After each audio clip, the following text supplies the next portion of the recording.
Tennessee with a big win over South Carolina that they had to have, but I don't know that it was quite as big as Spencer Rattler said, who called it like the Super Bowl. We'll get into that. Some very odd comments by Spencer Rattler. And if you haven't heard already, we've had Jacob Warren and Cooper Mays weigh in on that. That's on our YouTube channel. Hit like and subscribe, and be sure you got your notifications on, because it is time for one of my favorite shows, if not the favorite show, That Sunday Show with Fred, brought to you by Harrell Group Security Solutions. Fred, let's get right into it. Yes, Tennessee with I thought a very one-sided win. You look at the score, and it may not have a 60 plus on there, but I doesn't matter. Tennessee was never at risk of losing that game. And I just thought it was a magnificent performance by the Vols overall, who had not played their best the first 4 games of the season. Exactly. I mean, we got a lot of sacks. Had 6 sacks in this game on defense. So that tells you our defensive line came to play. Our linebackers came to play. We gave them a few big plays, but, I mean, this is an SEC football team. You figured they were going to have something they could score with. I did kind of predict 41 points.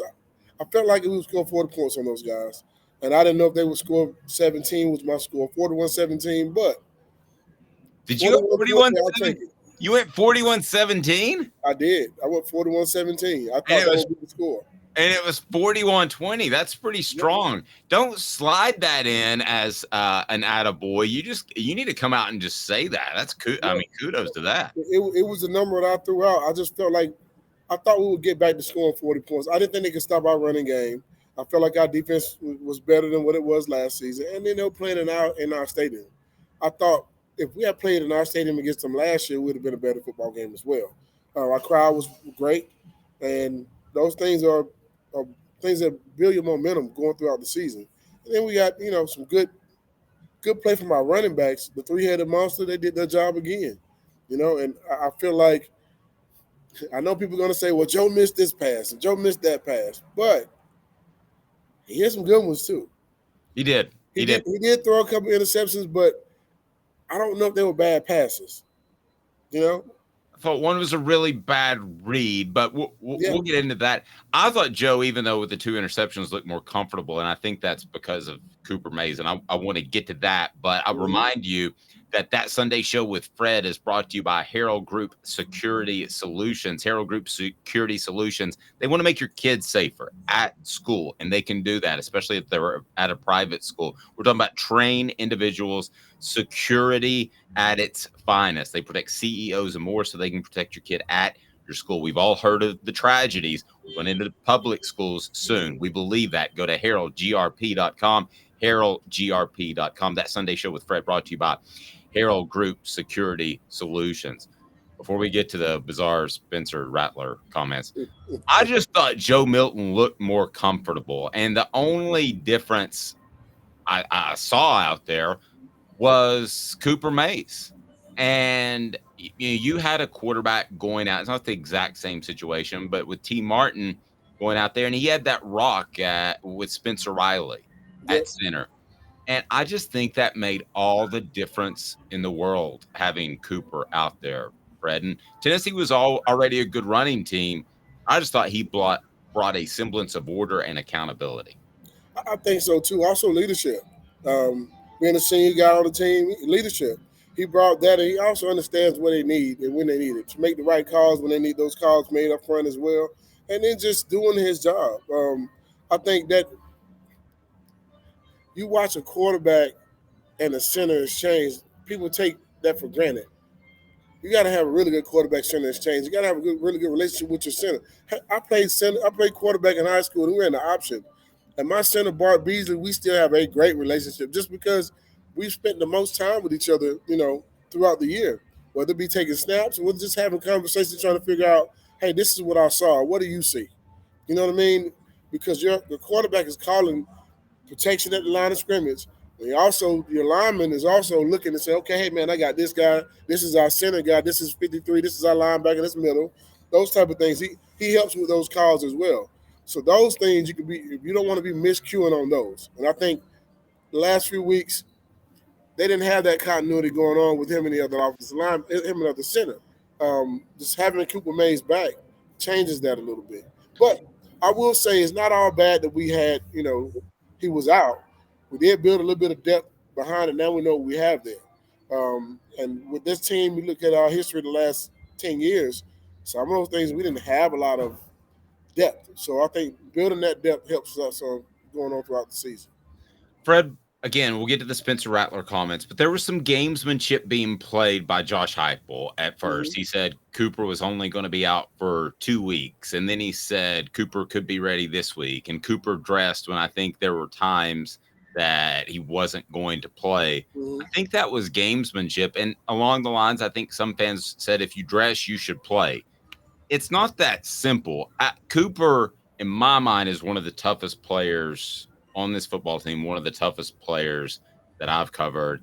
If he could have gone against Florida or anybody else, he would have gone. There's no doubt in my mind. Dave, we played against Auburn in '98, and I got hurt in that game toward the end of the game with knee contusion. I dressed for Georgia game and thinking I was going to try to get on the football field. I did everything I could to get on the field. Still had a noticeable limp, probably 75, 80%. Do you take a 75, 80% person over a person who's 100%, and that person's 100% may give you 80% of what that other guy would have had? It kind of evens itself out. And also, it's a long football season. If you don't have to play him right away and you're not in the thick of your SEC season, why play him? I don't think, you dress him, yes, it's for morale, but it's also trying to figure out if he's ready, if he's actually ready when we see that eye test on the football field, when we're doing our warm-ups and those type of things. If he passes that eye test, then we may play him. But if not, you don't put him on the football field. Well, and let's be honest. Tennessee's a better team than Florida. We saw Florida drop to Kentucky. They should have won that game without him. Yeah. You have to do those sort of things. You guys won a lot of games without one of the best running backs of all time. Jamal Lewis. Absolutely. But here's the other part of that, though. This is the SEC. You get teams that lose each other all year. Yeah. I mean, anybody can beat you in the SEC. They all got Division I football players. They may not all have 5 stars across the board, but they're not slouches. They're actually in the SEC. They are Division I college football players. So we lost to a Florida team that just had their day against us at home. If you look back and you go look at what Florida has done in the last 18, 19 games or whatever, they've only won games at home. They haven't won on the road. Yep. Out of their last 16 games they won those games at home, not on the road. So they're a better football team at home. So we just ran into a team that they play very well at home. That's it. Fred, I've seen trash talking before. I've seen poor winners after a game, and Florida was known for that back in your day. Steve Spurrier right at the top would do that. Mm-hmm. But I haven't heard of a lot of trash talking after losing. South Carolina quarterback Spencer Rattler said, "Yeah, I guess they're all excited. This must be their Super Bowl."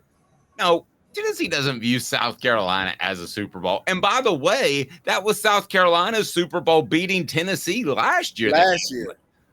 I mean, what kind of crap? That just is so nonsensical in every sense of the word that it's bizarre.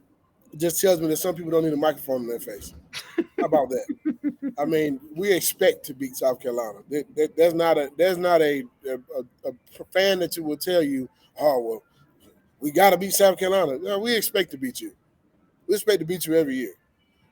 It just shows that your game was a fluke last year. That's it. I thought it did. And I think that this program as a whole, from the top down, South Carolina, no pun intended, it's probably a little cockier than they should be. Hey man, I enjoyed my fried chicken, my baked chicken, my grilled chicken, my wings, my chicken marsala all weekend. Pretty good stuff. Here's what I really like about this football team, and that is they seem more well-rounded. Again, it might not be the 60-point games, but they seem well-rounded. And on the defensive side, the ability to rush the passer and a secondary that I thought played much better than they had previously this season or perhaps even last season. This defense is really coming along. Numbers don't lie, Dave. You know what my number is: 300 yards or less. That's what I usually want, right? Mm-hmm. 100 yards or less. Well, we gave up 330 yards total offense. Over 100 yards rushing, 132, but most of those yards came on one play, a 70-yard touchdown run. That was, I mean, we made some mistakes there. We didn't get a chance to put our hands on that quarterback and put a hat on him. Oh no, quarterback, running back. I'm sorry, but Mario Anderson had a nice run that gave them most of their rushing yards. You negate that one rushing touchdown, they didn't do so well. Those are the things that you look at. You look at all the running backs, what they averaged.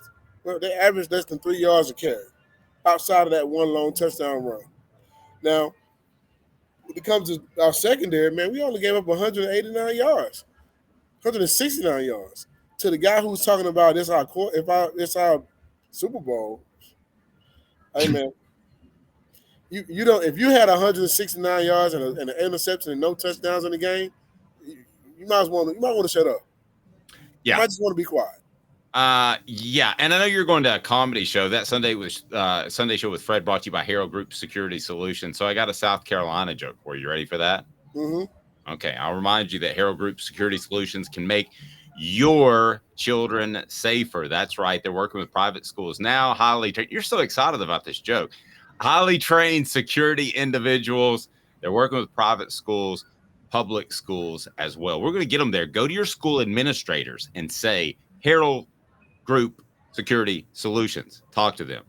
All right. So do you know what South Carolina does after they win the SEC championship? Wake up from their dream. No, they turn off the PlayStation. Great.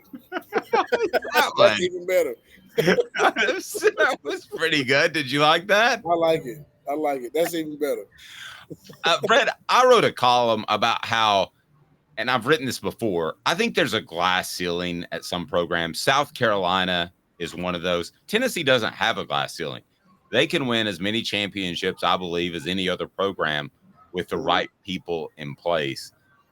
And I thought that was evident because of depth on Saturday. Your thoughts on just where the two programs stand on a national perspective?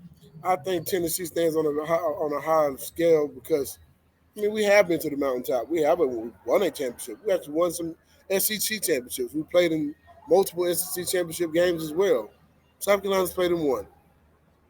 So I don't look at them the same way as I look at Tennessee. Talent level right now, I think we have more talent when it comes to receivers and running backs, defensive line, offensive line at this moment. So I don't look at South Carolina and say they're not a good football team, but they're not a good football team in the sense of we're thinking they're going to win or play for an SEC championship anytime soon. Did you hear about the South Carolina grad that got fired from the M&M manufacturer? I did not. He kept throwing out all the W's. I was talking. Corny, Dave. I didn't say they'd be good.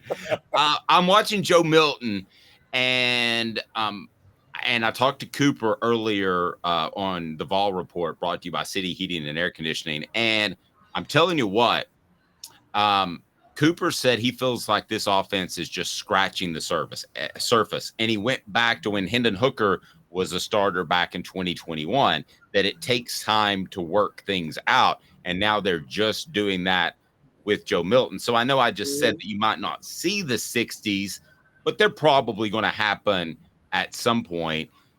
Where is this? If 10 is an elite offense like Tennessee had last year, where is this offense now, and where can it get in your mind when you break it down? So if last year was a 10, I'd probably say we're scratching the surface of about 7 right now. With so much season left to play, and I don't think we played our best football yet, especially on the offensive side of the ball. I think we got some – there's going to be a game where we're like, oh, this is what we've been waiting for. I just believe that's coming. And I'm sincerely hoping that's going to be Texas A&M, where you get 2 weeks to prepare for them. You get a chance to prepare an offensive game plan and a defensive game plan against a Texas A&M team that's coming in, and, you know, they've never been in Knoxville. Let's make sure we welcome them here. No.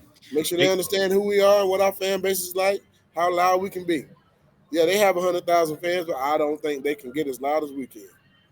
Big off week for Tennessee. I want to ask you about the timing of it. Would you rather roll on while you're playing well? Cooper certainly wanted a break after huffing and puffing during the game. Talking to him, hit that like and subscribe button. Turn your notifications on so you know when these videos go up because we love that Sunday show with Fred. So before I ask you if this is a good time for a bye week, how do you keep South Carolina Gamecocks out of your yard?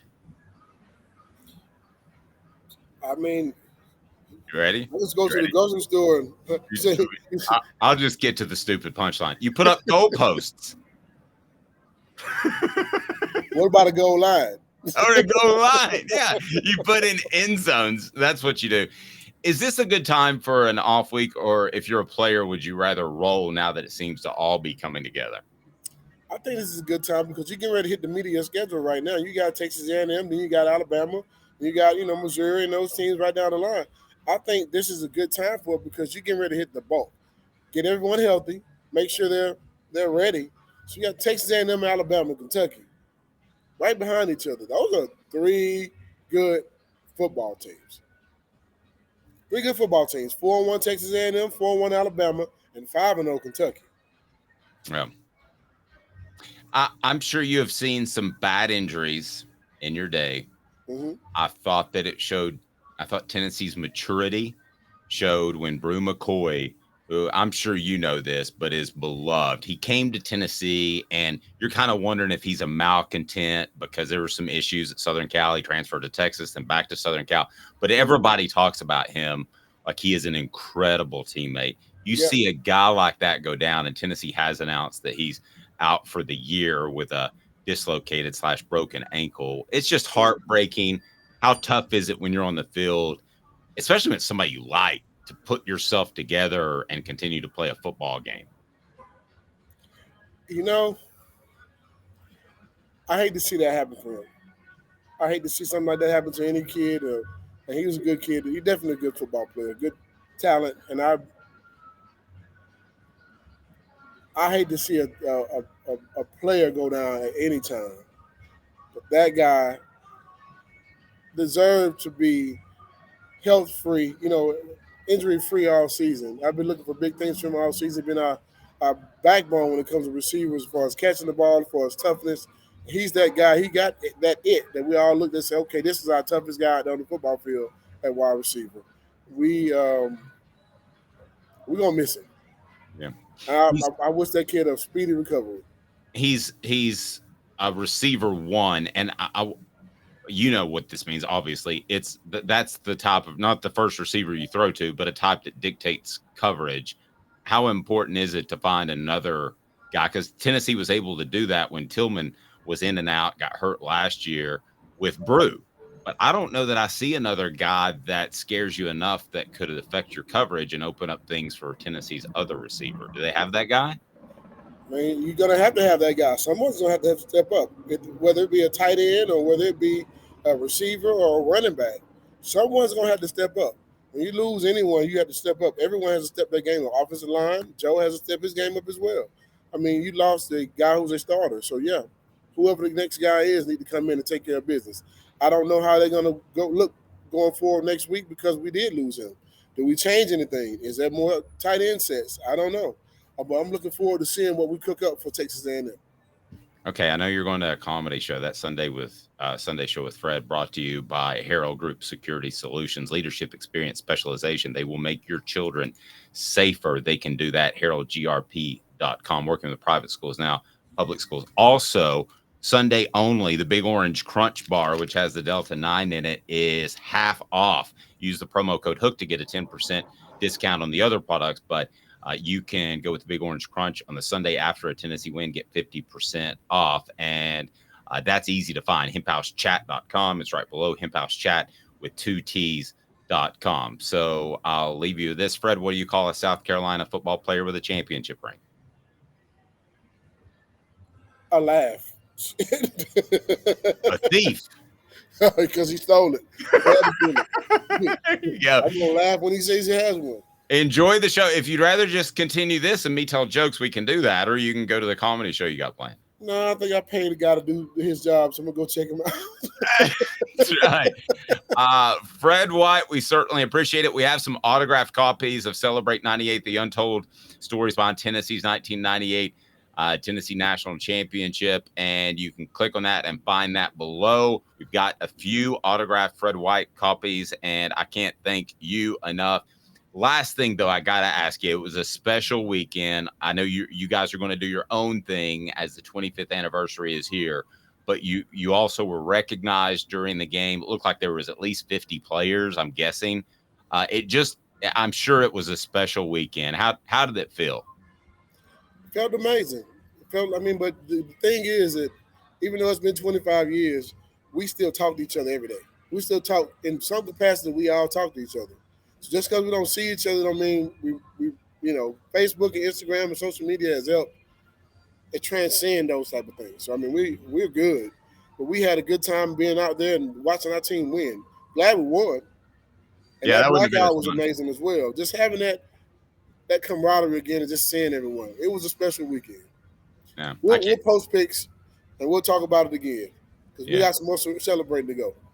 Yeah, shoot me some pics because I just thought it was really cool seeing you guys out there. I just want to give you credit too. I think you're probably in the top 5 percentile of guys in shape 25 years after. I wish I was in shape. Some of the guys looked rough. He was Fred White. I'm Dave Hooker. This has been a presentation of Off the Hook Sports.